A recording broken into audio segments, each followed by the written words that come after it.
사도행전 1장 1절부터 5절까지 제가 봉독하겠습니다. 데오빌로여, 내가 먼저 쓴 글에는 무릇 예수께서 행하시며 가르치시기를 시작하신부터 그가 택하신 사도들에게 성령으로 명하시고 승천하신 날까지의 일을 기록하였노라. 그가 고난받으신 후에 또한 그들에게 확실한 많은 증거로 친히 살아계심을 나타내사 40일 동안 그들에게 보이시며 하나님 나라의 일을 말씀하시니라. 사도와 함께 모이사 그들에게 분부하여 이르시되 예루살렘을 떠나지 말고 내게서 들은 바 아버지께서 약속하신 것을 기다리라. 요한은 물로 세례를 베풀었으나 너희는 몇 날이 못되어 성령으로 세례를 받으리라 하셨느니라. 아멘. 일전에도 제가 말씀드린 적이 있는데 제가 서울에 살 때 혼자 자취를 하면서 강아지를 키웠었습니다. 외로워서 몽실이를 키웠습니다. 몽실이. 몽실이는 종이 무슨 종일까요? 수의사들의 말에 의하면 이름과 그 견종은 거의 똑같다고 합니다. 몽실이 하면 거의 다 시추입니다. 시추. 예. 이사를 하던 중에 몽실이가 가출을 했습니다. 뭐 많이들 경험하시겠지만 강아지가 가장 많이 집을 떠날 때가 이사할 때입니다. 그래서 그 바쁜 와중에 보면 집주인들이 꼭 옆에 이렇게 딱 강아지 끼고 있지 않습니까? 아니면 어느 집에다가 이렇게 맡겨두고 그렇게 이사를 하거나 만약에 이사만 아니었다면 집을 나가더라도 뭐 어차피 매일 산책을 하고 하면 이렇게 돌아올 가능성이 있는데 이사를 했기 때문에 이 아이가 돌아올 걸 기대하기는 굉장히 어려웠었습니다. 처가 식구들까지 다 동원돼서 지금도 기억이 납니다. 몽실아, 몽실아. 골목골목을 다니면서 그렇게 몽실이를 애타게 불렀습니다. 2시간 정도 지났는데요, 몽실이를 저기서 이제 발견을 한 거예요. 길에서 몽실이를 부는 순간 오랜 이산가족이 상봉이나 하듯이 몽실이가 얼른 달려와서 제 품에 안겨섰습니다. 완전 지쳐 있었고 온몸은 먼지 투성이었었습니다. 그렇지만 이게 얼마나 반가운지요. 너무 좋은 거예요. 너무 좋은 거예요. 뭐 그냥 눈물이 나올 만큼 그렇게 좋았습니다.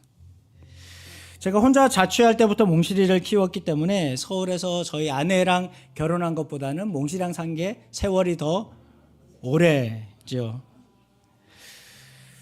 병원에서는 시주 순종이라고 얘기를 하는데 제가 다른 집에서 이제 데려온 거거든요. 그러니까 시주 순종이라고 하는데 제가 볼 때는 이게 애가 조금 좀 이렇게 부족한 게 늘 시주 자체가 좀 그러긴 합니다. 그렇긴 하지만 어쨌든 영리한 녀석은 아니었습니다. 그래도 이 아이를 어떻게든 좀 사람을 만들어 보리라 생각을 하고 뭐 많이들 하시는 것처럼 손, 발, 앉아, 누워, 이런 거 훈련 계속 시켰었죠. 멀리 있다가 몽실이 부르면 오게 하고 공 던지면 공 물고 다시 이제 돌아와서 손바닥 위에 딱 얹게 하고. 여러분 이게 몇 년간 걸렸는지 아십니까? 꽤 오랜 시간 걸렸습니다. 가장 난이도가 높은 훈련이 있었는데요. 이 훈련은 기다려라는 훈련이었습니다. 집 밥을 주고 간식을 주고 그리고 기다려. 그러면 이제 딱 기다리고 있는 거예요. 먹어. 그러면 이제 먹고. 이런 것이죠. 이게 왜 난이도가 높은 훈련이라고 하냐면 사람은 제가 아무리 배가 고파도 때와 장소 가릴 줄 알잖아요. 근데 짐승은 본능밖에 없습니다. 본능을 가진 짐승이 자기 본능을 억제하고 주인의 명령을 따른다라고 하는 것은 엄청난 일이죠. 그런데 이렇게 말을 잘 듣던 몽실이가 정말 말을 잘 들었거든요. 기다려 하고 제가 가끔 좀 잊어버릴 때가 있어요. 잊어버리면 그 자리에 그대로 앉아서 침을 뚝뚝 흘리면서 이러고 이제 계속 먹으란 말을 안 했으니까 얼마나 훈련이 잘 됐습니까? 그런데 이런 몽실이가 저에게 망신을 줄 때가 있습니다. 집에 손님이 올 때 손님이 오면 이거 보여주고 싶잖아요. 얼마나 훈련이 잘 되는지, 얼마나 뭐 내가 볼 땐 조금 멍청해 보여도 그래도 내 새끼인데 좀 보여주고 싶잖아요. 그래서 이제 간식을 줍니다. 그리고 얘기를 하죠. 기다려. 그런데 낼름 먹어버리는 거예요. 분명히 기다릴 줄 아는 아이였는데 이상하다. 기다려. 딱 주고 또 기다려 그랬는데 또 낼름 먹어버린 거예요. 마치 그런 것 같아요. 그동안 그 고된 훈련, 네가 나를 그렇게 힘들게 했지? 그렇게 망신을 주는 것 같습니다. 뭐 들은 척이라도 해야 되는데 그래야지 좀 체면에 설 텐데 뭐 들은 척 하지도 않습니다. 가끔 저는 몽실이를 보면서 저를 좀 돌아볼 때가 있습니다. 기도할 땐 이것이 주님 뜻입니다. 주님 예배하신 길입니다. 주님 기다리면서 순종하겠습니다. 하나님만 의지하면 하나님 때 기다리겠습니다. 우리 예배당 나갈 때는 눈물 뚝뚝뚝뚝뚝뚝 흘리잖아요. 그런데 내 주변에 사람들이 몰리고 내 편 되어주는 사람들이 있고 내 귀에 몇 마디 이렇게 말하는 사람들, 소곤거리는 사람들이 있으면 하늘 바라보던 그 눈, 하나님 기다리던 그 마음, 온데간데 없이 다 사라집니다. 이게 아닌가? 내가 지금 착각하고 있는 건가? 나만 이렇게 사는 건 아닌가? 정말 언제까지 기다려야 될까? 언제까지 기다려야 될까? 찬양할 때는 우리에게 향하신 여호와의 계획하심이 크고 놀랍다, 위대하다 말을 하면서도 믿지 않는 사람들 저렇게 사는데 내가 굳이 이렇게 살 필요가 있을까? 그런 생각 들 때가 있습니다. 마음이 조급해지지요. 일단 뭔가 좀 움직여야 될 것 같습니다. 그냥 믿지 않는 사람대로 믿지 않는 사람처럼 해버릴까 하는 마음들도 정말 많이 듭니다. 갈등이 되죠. 근데 성경에 보면 기다림의 대표적인 인물이 있습니다. 바로 노아입니다. 하나님의 명령을 따라서 100년 동안 방주를 지으면서 홍수의 때, 하나님께서 말씀하신 그 때를 기다리지요. 그리고 홍수가 나고 나서 또 땅이 드러나길 무한정 기다렸습니다. 그러나 그는 한순간의 실수로 자신이 가장 사랑하는 아들을 저주하는 그런 우를 범했습니다. 아브라함은 75, 75세에 하란을 떠납니다. 그러면서 하나님께서 수도 없이 계속해서 후손을 약속해 주셨습니다. 사람들은 이제 이게 끝이다라고 말을 했지만 하나님께서는 내 자손이 하늘의 별과 같이 바다의 모래같이 많게 될 거다. 여러분, 이 기간이 결과적으로 보면 25년입니다. 100세의 아들 주셨으니까요. 25년을 하나님의 때를 기다리고 있습니다. 여러분, 이게 가능하겠습니까? 아니나 다를까 10년이 지나고 아브라함이 85세가 되었을 때 결국 이스마엘을 낳았습니다. 모세가 시내산에 올라가는데 이스라엘 백성들이 모세가 내려오기를 오매불만 기다렸습니다. 그런데 이렇다 할 소식이 없죠. 사막이라는 낯선 환경, 생전 처음 겪어보는 이 환경들, 이 상황들. 그런데 불과 며칠 전에 뒤쫓아오던 이집트 군사들을 따돌렸었습니다. 언제 이들이 다시 공격해 올지 알지 못하는 정말 한시도 마음을 놓을 수 없는 그런 상황이었습니다. 그런데 지도자 모세의 생사를 알 수가 없습니다. 산에 올라간, 하나님 앞에 기도하러 올라간 모세가 내려올 생각을 하지 않습니다. 이스라엘 백성들은 안전에 대한 그 불안감, 미래에 대한 불확실성 때문에 불안감이 극도로 고조되었습니다. 당시 그들의 불안감과 불확실성을 보여주는 장면이 있는데요. 이스라엘 백성들이 모세가 내려오지 않자 송아지를 만들잖아요. 송아지 만들 때 어떻게 만들었다 그랬습니까? 여인들의 장신구 다 꺼내놨습니다. 금덩어리들 다 꺼내놨습니다. 심지어는 아이의 귀에 있는 금고리까지도 다 내어놓았다 그랬습니다. 여러분, 불확실성의 시대 가운데 가장 필요한 게 뭡니까? 현찰이잖아요. 금이잖아요. 그런데 그것조차도 다 내어놓을 정도로, 이 모든 것 다 내어놓을 정도로 그들은 불안했었습니다. 기다릴 수 없었던 것이죠. 졸지의 난민이 된 그들에게 그들을 지켜주고 그들의 안전을 보장해 줄 사람 없었습니다. 기다림은 초조함으로, 그 초조함은 불안으로, 불안은 불신으로 번져갔습니다. 사람이 뭔가 기다린다는 건 결코 쉬운 일 아닙니다. 특히 요즘 우리 아이들 가장 힘들어하는 게 바로 기다리는 겁니다. 기다리는 겁니다. 아이들이 힘들어하는 게 아니라 부모된 입장에서 보면 사실 부모가 잘못 키우는 게 맞죠. 저희들이 잘못 키우고 있죠. 달라는 대로 제깍제깍 주니까. 뭐 옛날에는 기다림이 없었습니까? 누구나 다 기다리는 시간이 있었죠. 여러분 예전에 제가 어렸을 때 기억이 납니다. 전보라는 거 기억납니다. 전보. 사실은 이 기억이 굉장히 흐릿하게 남아 있습니다. 할아버지 내려온다. 그러니까 할아버지가 대전에 계셨는데 부산에 계신 아버지한테 언제 내려간다고 전보를 치는 거예요. 그럼 그 전보 받아서 또 어릴 때 기억납니다. 집에 전화가 없으니까 옆집에 전화가 있거든요. 그럼 그 전화 연결해줘요. 브릿지 한다 그랬잖아요. 근데 이상하죠. 옆집은 전화기가 하얀색이에요. 우리 집은 검은색이에요. 그 전화기 색깔이 달랐던 시대가 있었잖아요. 편지를 보내면 사나흘씩 걸렸고 7722 삐삐 치신 분 기억나십니까? 카페 모든 테이블마다 전화기가 놓여있던 시대가 있었습니다. 오늘 우리 일부 예배 때 청년들이 있었는데요. 카페 모든 테이블마다 전화기가 있었다는 거 알지 못하는 그 세대가 있었습니다. 여러분 그런데 이제 또 어렵지 않게 이제 스마트폰을 다루는 시대가 되었습니다. 편지를 보내면 사나흘씩 걸렸는데 이제는 이메일 보내면 지구 반대편에서 그 동시에 메일을 열어볼 수 있습니다. 서울에 있을 때 서울에서 회를 주문하는데 광안리 회센터에다 주문하는 거예요.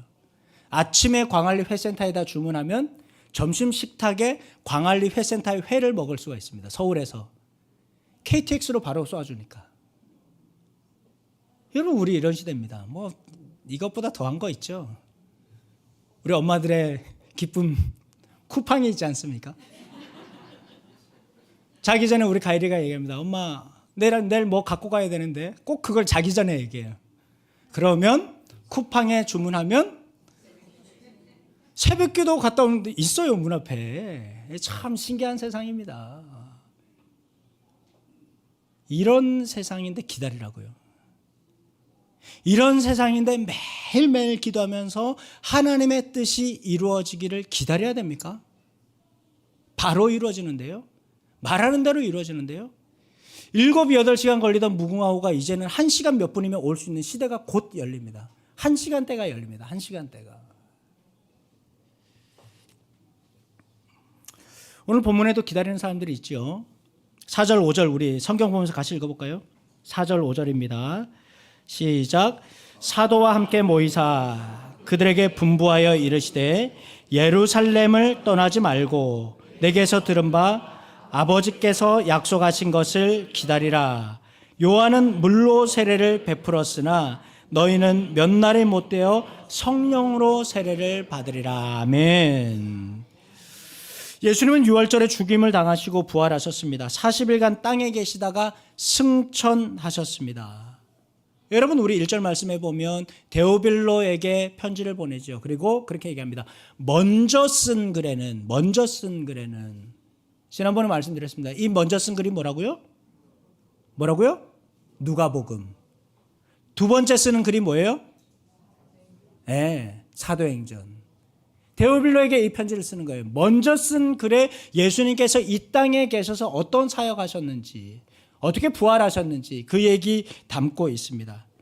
그리고 이제 열흘 후에 오순절 마가다락방에 성령이 임하십니다. 제자들은 예수께서 승천하실 때 승천하시면서 예루살렘을 떠나지 말고 약속하신 것을 기다리라. 이 말씀을 듣고 약 열흘 이상 예루살렘에만 머물러 있었습니다.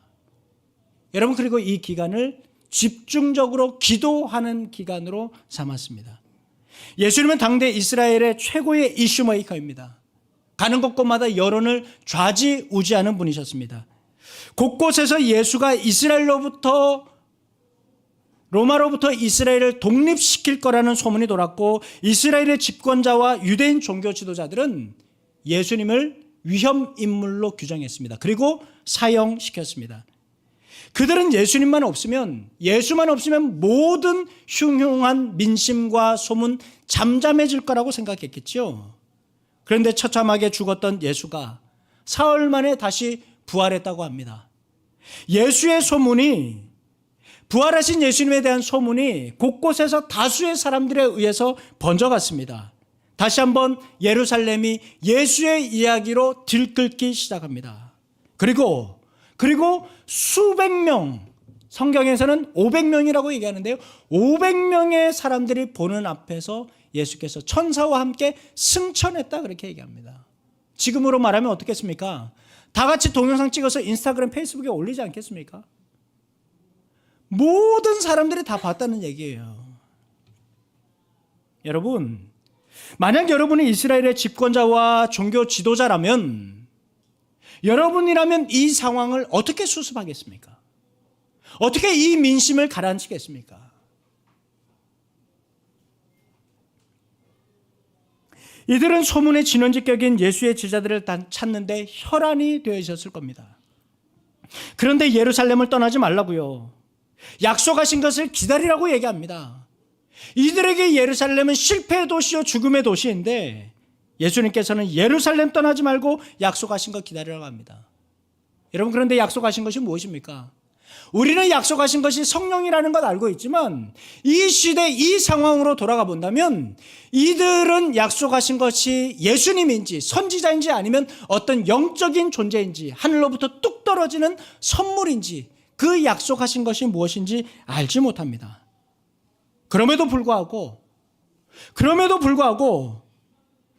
후손을 약속받았던 아브라함은 일탈했고 모세를 기다렸던 이스라엘 백성들은 우상 숭배했지만 예수를 따르던 제자들은 목숨을 내걸고 이 약속하신 것, 알 수 없는 이 약속하신 것을 무작정 기다리고 있습니다. 하루 이틀이 지나며 자신들을 찾고 있다, 자신들이 수배되었다라는 소문이 들렸을 겁니다.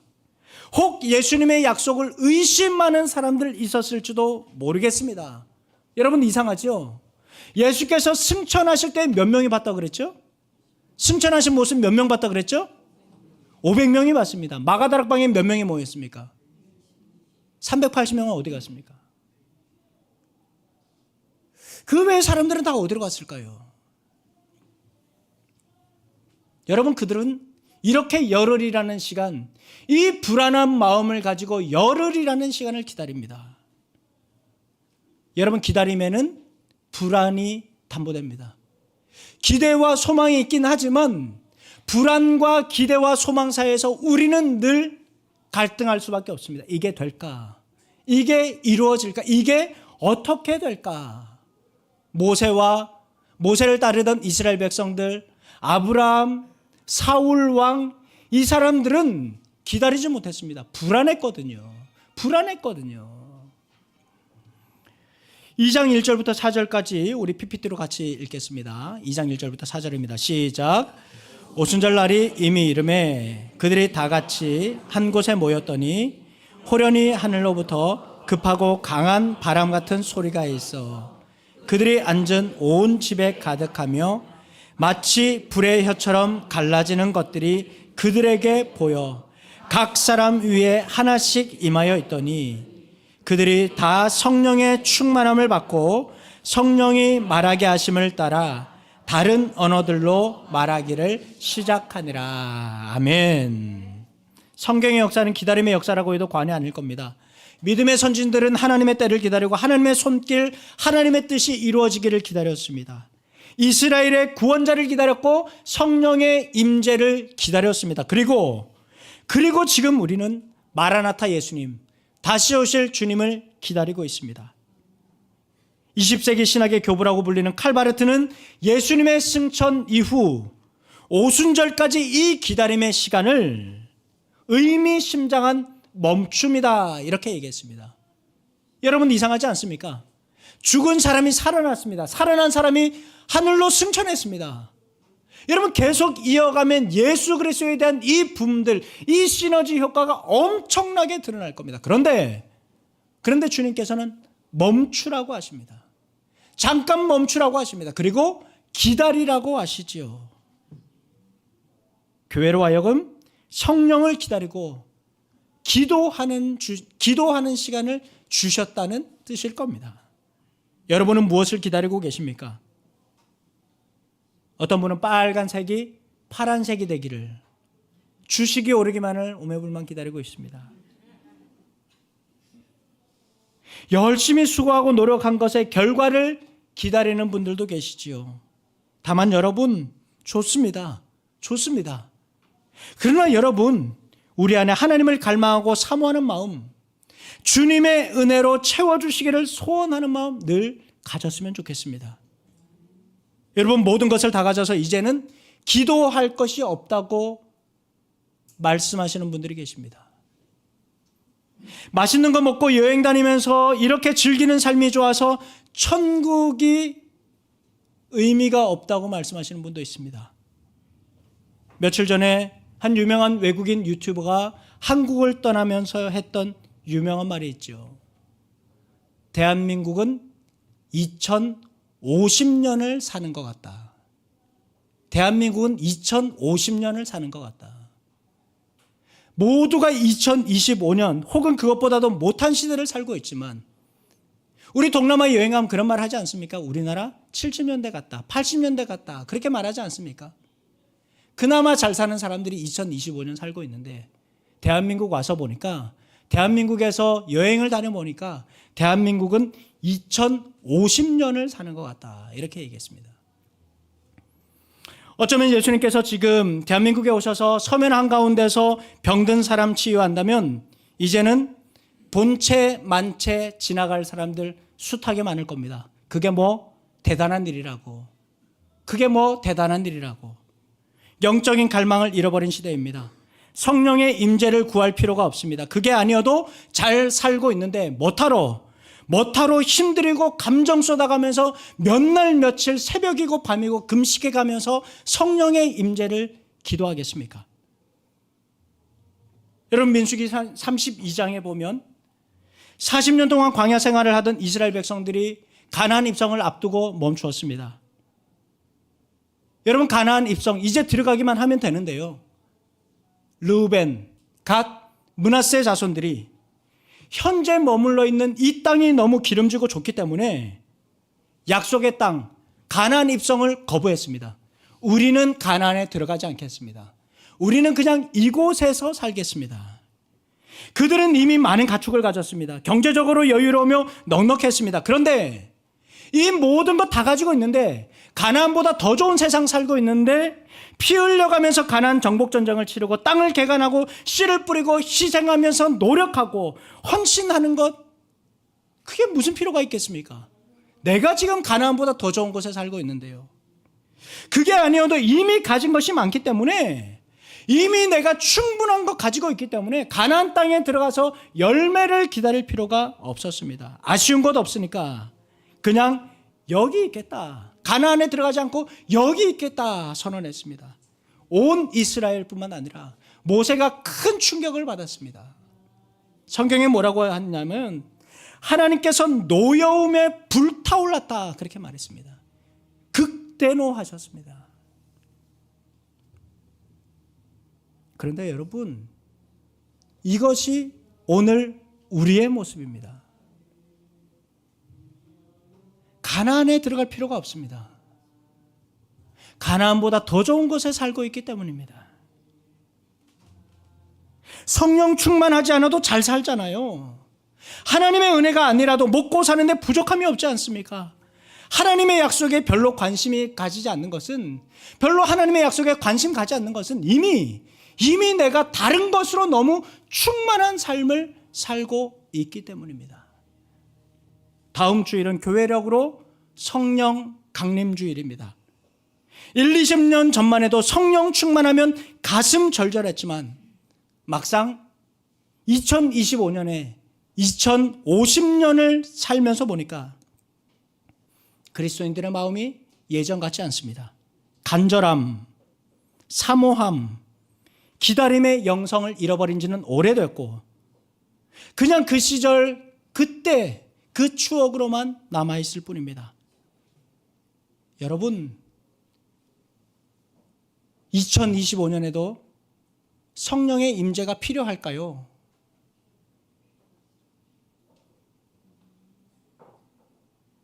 여전히 여러분의 삶에 하나님의 은혜가 유효하십니까?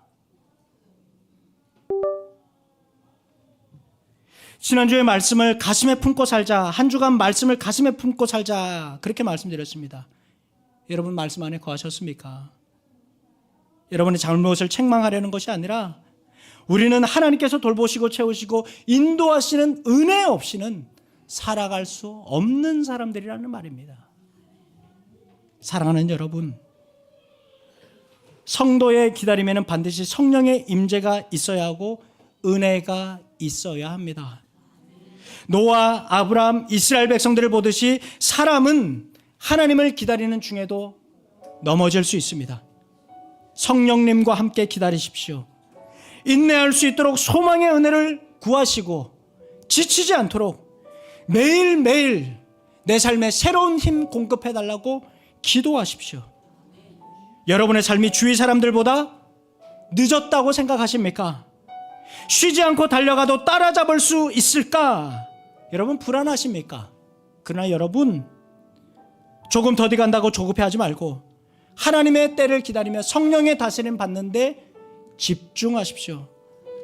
성도에게 중요한 것은 다른 사람만큼 다른 사람들의 속도로 그렇게 달려가는 것이 아니라 매일 매 순간, 지금 이 순간 매일 발걸음마다 주님과 동행하는 것인 줄 믿습니다. 우리는 조급한 마음에 여러분 수십 년간 필요한 것들을 한 달 만에 이룰 수 있게 해달라고 기도하지 않습니까? 한평생 수고하고 애써야지 우리 아버지 우리 할아버지가 한평생 수고하고 애써서 거둔 것을 우리는 한 방에 이룰 수 있는 기적을 달라고 여러분 우리 그렇게 기도하지 않습니까? 그런데 모세는 40일 만에 갈 수 있는 길을 40년 동안 걸었습니다. 40년을 기다렸습니다. 구름 기둥이 떠오를 때 행진하고 불 기둥이 솟아오르면 며칠이든 그냥 마냥 기다렸습니다. 모세가 가장 충성스러운 종이라고 말하는 것은 바로 이것 때문입니다. 하나님의 뜻이 이루어질 때까지 기다리십시오. 아무것도 하지 않고 무의도식하면서 기다리는 것 결국 패배의식과 열패감만 가지게 될 겁니다. 시간의 기다림은 의미가 없습니다. 무엇을 하며 기다리느냐, 무엇을 하며 기다리느냐가 더 중요하겠지요. 하나님의 은혜 안에 머물기 위해서 여러분 의지적으로 노력하셔야 됩니다. 여러분 자꾸 노력하셔야 됩니다. 물 항아리에 물을 채우다 보면 언젠가 그 물이 항아리에서 넘치지 않겠습니까?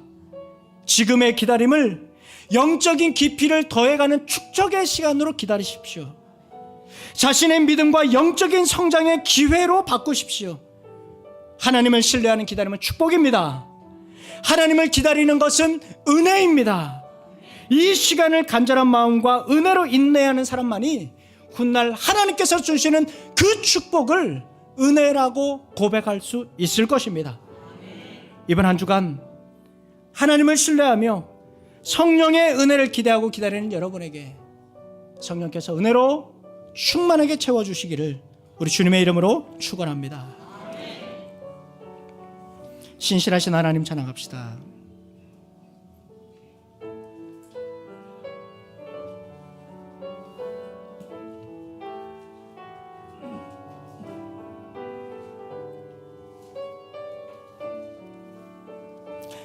오 신실하신 주 내 아버지여,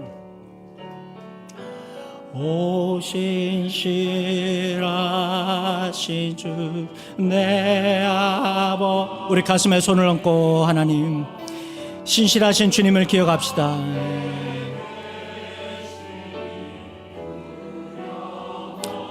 아멘.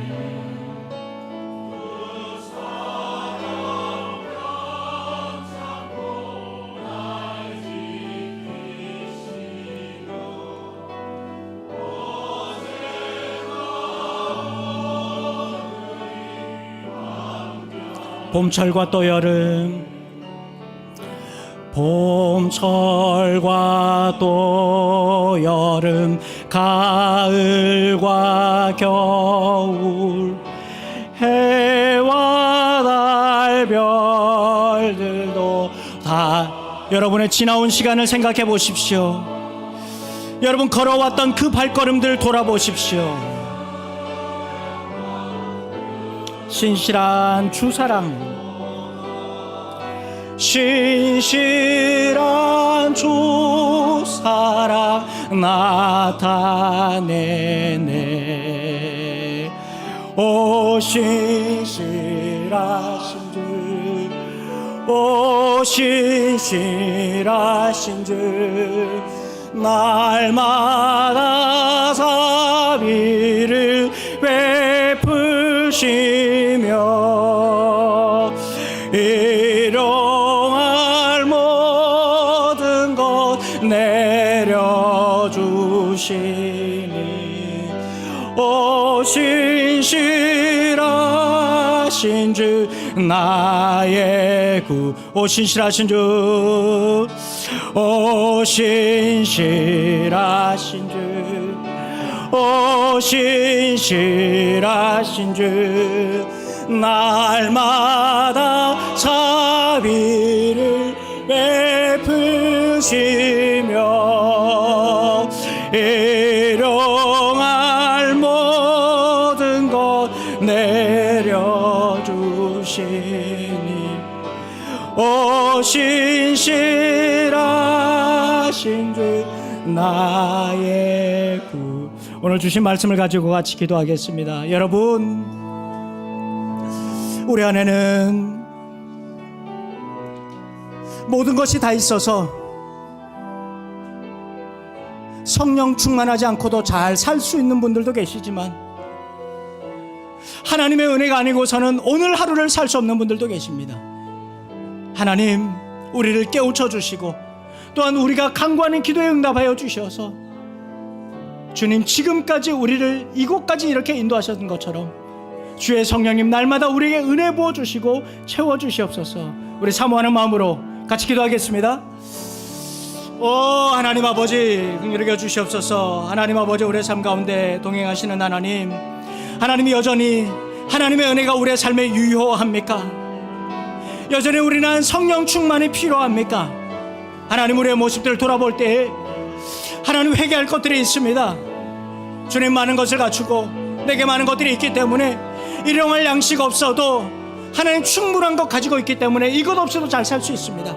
그러나 하나님 우리 안에 하나님을 향한 열망을 회복시켜 주시고 주님을 향한 마음들 허락하여 주셔서 기다리라 말씀하신 것처럼 하나님 아버지, 하나님의 때를 기다리며 하나님의 뜻을 기다리며 주의 손길, 주의 만지심을 기다리며 사모하는 마음 회복시켜 주시옵소서. 하나님 아버지, 하나님의 은혜로 많은 것 갖게 되었습니다. 주님께서 주시는 그 복으로 말미암아서 이제 넉넉하고 여유로운 삶 살게 되었습니다.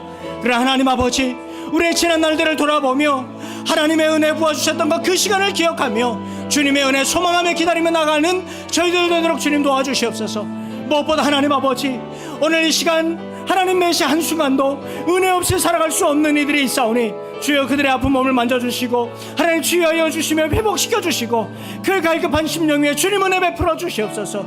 우리 하나님 아버지, 신실하신 이름을 찬양합니다. 하나님, 기다리는 동안 기대와 희망을 갖게 하여 주시고 소망을 갖게 하여 주시며 하나님 25년 40년을 기다렸던 모세처럼 하나님 신실하신 주님을 찬양하며 기다리는 이에게 주의 은혜 베풀어 주시고 채워 주시옵소서. 오 하나님 아버지, 긍휼히 여겨 주시옵소서. 하나님 아버지, 우리의 길을 기억하여 주시고 오늘의 기다림을 주셨사오니 주님이 기다림 속에 주신 하나님께 은혜 소망하는 저들 되게 하여 주시옵소서. 긍휼히 여겨 주시옵소서.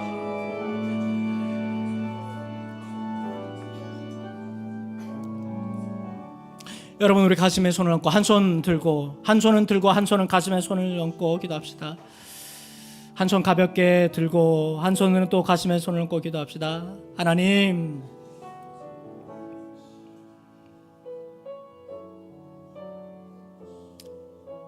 예전의 삶보다는 많이 나아졌지만, 예전의 그 형편보다는 많이 나아졌지만 여전히 하나님의 은혜가 필요합니다. 하나님의 은혜를 구하고 있습니다. 주님, 몸에 아픈 것을 주님 치유하여 주시고 회복시켜 주시옵소서. 하나님 아버지, 하나님의 은혜로서 일으켜 주시고 하나님, 이 불안한 마음 가운데서 희망과 기대를 갖는 마음으로 바꾸어 주시옵소서. 아버지 하나님, 연약한 가운데 주님의 손을 붙들어 봅니다. 하나님, 그 옷깃에라도 손을 대면 나을까? 하나님, 그 마음을 가지고 주님께 나아갑니다. 주님 긍휼히 여겨주시고, 하나님의 시간 우리 가슴에 손을 얹어 싸우니 주님, 이 마음, 이 몸마다 주님 온전히 치유하시고 은혜로 충만하게 채워 주시옵소서. 예수 그리스도의 이름으로 명하노니 온전히 치유함을 받을지어다. 다시 한 번 더 일어나는 은혜 허락하여 주시옵소서. 하나님, 우리가 날마다 예배 감동이 있게 달라고 기도합니다. 성령께서 예배를 주관해 달라고 기도합니다. 오늘도 이 예배 기대하고 나와왔습니다. 주의 예배를 통해서 회복시켜 주시고 변화시켜 주시옵소서. 아울러 하나님 아버지, 우리 한 손을 들었습니다. 하나님, 지난 5년의 기다림이 이제 우리에게 곧 결과로 다가옵니다. 우리 입술에서 불평불만, 이런저런 평가하는 것들 제하여 주시고, 지난 5년의 기다림이 하나님께서 이렇게 이루어 주시고, 지난 5년간 수많은 분들이 그렇게 수고하신 그 헌신과 땀방울 눈물들, 그 마음의 상처들 주님 치유하여 주셔서 온 교우들이 화합하며 찬양하는 하나님 입당 시간 되도록 주여 도와 주시옵소서. 하나님, 마지막까지 안전하게 순조롭게 진행되게 하여 주시고, 정말 우리가 65년 동안 기도했던 것처럼 연지와 초읍에서, 부산 진구에서, 부산시에서 희망과 빛이 되는 성광교회 되게 하여 주시옵소서. 하나님, 예배 가운데 은혜 주셔서 감사합니다. 주님의 시간 성령께서 은혜 베풀어 주셔서 감사합니다. 사모하는 영혼들 채워주시고 갈급한 심령을 만족시켜 주셔서 하나님 아버지, 한 주간 또 다음 주일을 기다리는 이들에게 주님 늘 함께하여 주시고 매일매일을 살아갈 수 있는 힘을 공급하여 주시옵소서.